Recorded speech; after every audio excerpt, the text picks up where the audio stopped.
Welcome to SorrowsCast Episode 2, entitled Gilding and You.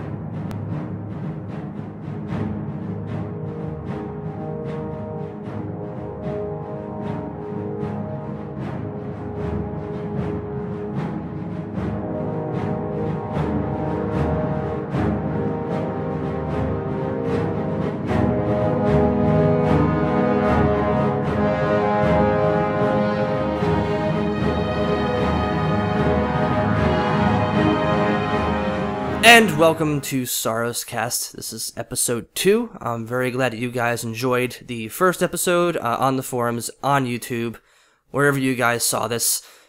In-game name is ChronosCon, C-H-R-O-N-O-S, and you guys know the rest.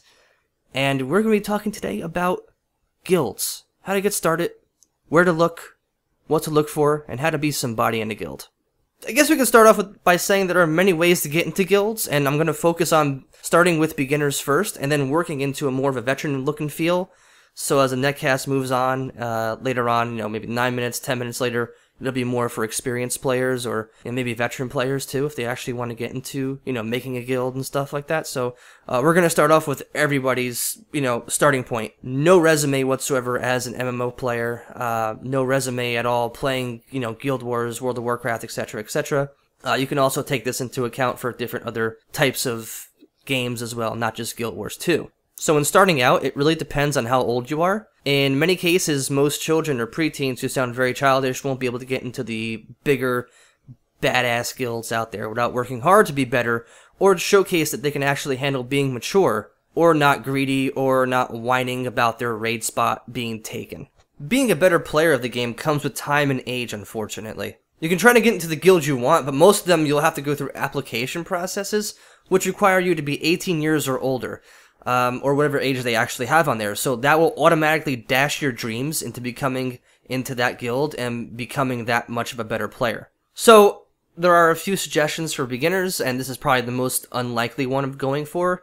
But if you want to start your own guild, if you are capable enough to handle day-to-day operations, go for it. If you have a following, go for it. Or, you want to start off automatically in a pug guild, or you guys can join a guild that doesn't have any applications or questions your age or whatever. It's just a, hey, you're interested in a guild, join up. Yeah, I mean, that you can do that, but more than likely they're going to be screaming kids who don't get their way, who will cause drama and rage quit the guild a lot of the time. It just comes with the territory. In Guild Wars 2, you can actually be a part of multiple guilds, so I don't know how that's really going to affect the game if you just G-quit a guild or something like that. It's going to be a little bit different from your standard MMO. It's going to be a really welcome format. However, if you're in fact over 18, or near 18 or whatever, and you're looking for a guild to pique your interest, you can try your hand at community guilds. Gaming community guilds not only just play Guild Wars, but they also can play another game, or maybe more than one game. Examples would be Warcraft, Diablo 3, StarCraft, EVE Online, you name it. They tend to have a huge amount of players and are very active forums, and often go through applications to get the job done.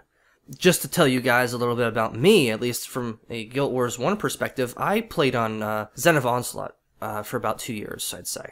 I started off as doing GVG with Zoo, and just working toward GVG, and I didn't really like GVG. It was, focus on one character, Spike, which works perfectly. Definitely still does work in PvP, and of course, I'm sure World vs. World.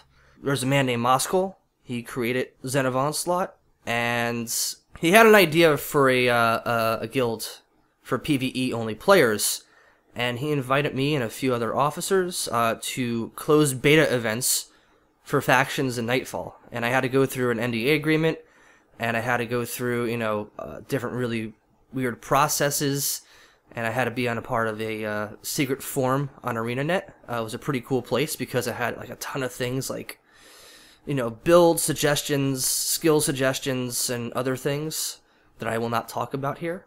So, in fact, I've gotten to be a part of a PvE guild and a bigger gaming community guild, and I got invited for it, which is pretty cool. I became a guild leader. I didn't really want to be a guild leader. We did a ton of work on factions for side quests and runs and missions and all that stuff. And I left Zoo after after Moskal actually bowed down from his position as the leader of the Guild Wars division, and it kind of changed a little bit. The new leader of Zoo actually wanted to have every division of Zoo as PvP, so that would definitely destroy the PvE division, and it led to some differences, and yeah, it really wasn't a really smart idea to get rid of the PvE division. A lot of people left, a lot of people quit Guild Wars for World of Warcraft. I was one of them. It just wasn't a smart move overall. You know, being a leader wasn't really the smart idea to do at the time, because I was young, I was inexperienced as a leader, but I've actually learned a lot from being a leader, especially in Guild Wars and of course in life, and just having the sheer amount of responsibility for one division of your guild amongst 8 divisions, and you have 100 people, 5 of which are officers, 1 is me as the guild leader, and the rest are just regular members. And it was tough. It really was. At certain points, it was tough to make sure everybody was happy, but, you know, at the end, you can't really please everybody. But I had a lot of fun being a leader, you know, adding people to my guild as recruitment positions were opening for members, for officers, etc., etc. And, you know, overall, it may sound like a really bad thing to do. It may sound like a lot of work, but I had a lot of fun. It was a lot of fun to know that stuff, and of course, you know, the world needs more leaders, so why the hell not? Why the hell not just go for it and try your best? And I didn't know much about being a leader, but now I did, and I carry that with me. So I'm giving these guys a free plug, thanks to those guys who actually got me onto being a part of a closed beta for factions in Nightfall. You know, if I had to choose a gaming community, I would choose Zen of Onslaught, check them out, and be a part of their stuff, because those guys are pretty cool. Nowadays, I don't know if all the old players are still on there or not, so it's kind of weird to just jump in or just give them props for something that, you know, I don't know who they are. So, but if you guys want to, definitely check them out. So, continuing with the idea here, as you get older, you might want to band up with friends or other people you meet online and form a private guild or a guild based on a word-of-mouth promotion online, whatever the case may be. Being a leader is not easy. Be sure to have officers to help distribute the work evenly with. Make sure they're doing their jobs as well. For example, one of the officers could be, you know, in charge of events. Another officer could be in charge of recruitment, you know, so you can do those things. Of course, being the leader, you can do all those things as well, but you want to actually delegate those jobs to officers. The first thing about being a leader, I would say, is to be on fair ground with everybody. Don't take one side over the other. Hear everybody out. Be a nice person, but stern and serious when it comes to things like downing the final boss for a raid, or clearing out world versus world strongholds, or, you know, being a good leader in competitive PvP by spiking a certain target. Leadership by example, guys. As with leaders, also, you want to be respectful to other guild members, you know. As a part of the officer section, it's also, you know, looking up to the leader, being nice to people, being nice to fellow officers, fellow guildies. It does go a very long way to be nice, to be a positive example to people. They'll stay in the guild, and your guild will prosper from it. As a member of a guild, be a part of the forums, post things, do things, be a part of events. Don't be afraid to post, because your opinion matters and it differs. Variety is the spice of life. And of course, you know, within time, you'll be recognized by a community of people. For me, for example, you know, I think my last name kind of gives it away, and people just yelling "Con!" in private messaging is funny, and it's a lot of fun to get those messages and to be actually recognized by players. If you can, be on a lot of the time.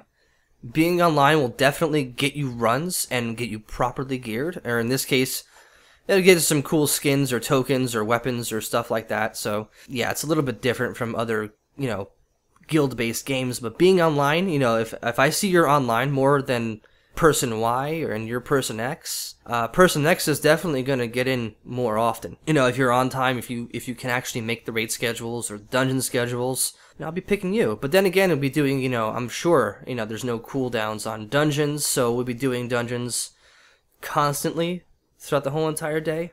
And of course, if we're at a higher level, we'll be kicked down to that dungeon's level, so we'll be getting experience as we keep going on. Another way is to be willing to step up, to become better, to become an officer or a desired position that you want. This will further yourself away from the pack. It'll actually make you noticeable, and it'll actually make sure that you have the initiative in this guild, which means everything, both in life and in game. Be and know how to be a team player in raids, PvP, you name it. Another way, if you guys don't have guilds, is to be a part of the Guild Wars 2 forums. There's definitely going to be a forum for Guild Wars 2. Send in ideas, reports, bugs, suggestions, anything that they could actually get your hands on. Not only just from a guild perspective, from a community perspective. Just being on there, talking to fellow players, helping them out. I think they have a system on the forums where it actually, if you give a really good answer, people can actually bump that one up to the top and make it the top answer. Be flexible with your guild. If they're asking for a warrior and you have one, go ahead and switch out for that warrior. Alts make it possible to add to your chances of being in that raid or that hard mode dungeon or whatever, getting your alt more gear to make him look even more schmexier than before. But of course, as far as experienced players go, you're definitely going to have your chances here because there'll be a ton of other guilds. However, with Guild Wars 2, you can actually be a part of multiple guilds and represent different guilds. So I don't know how many there are you can actually represent, but you can represent more than one, and you can actually be a part of different guilds in the process, so you can actually help out a small community or a network of people instead of just, you know, serving your one guild. Be sure to be a part of alliances, be sure to be a part of the whole entire deal, be and help out people as much as possible, and more importantly, you know, I would say if you are starting a guild website, if you are old and mature enough, I would say start with applications, and don't make them too long, don't make them too, you know, personal, just make them more about their character, their in-game name, any other experience they have, MMOs, and that's it. So that will about wrap it up for this SorrowsCast episode 2. Thank you guys for listening to me ramble about guilds and guild halls and con and all other stuff too. So I really do appreciate it, guys, and it's a lot of fun doing this. I have fun doing this. It may not sound like it, but I do have fun. Just trying to think about certain things and certain, you know, topics that come up, or, you know, other fun stuff that you guys want to talk about, or, you know, want to know more about. So if you guys want to know more about certain things, such as builds, or, you know, world versus world, or this, that, and the other thing, you know, pop some comments below, or put on the SorrowsFurnace.com forum under the SorrowsCast episode 2 or SorrowsCast episode X, you know, where X is the episode number. Look forward to it. We'll see you guys next time.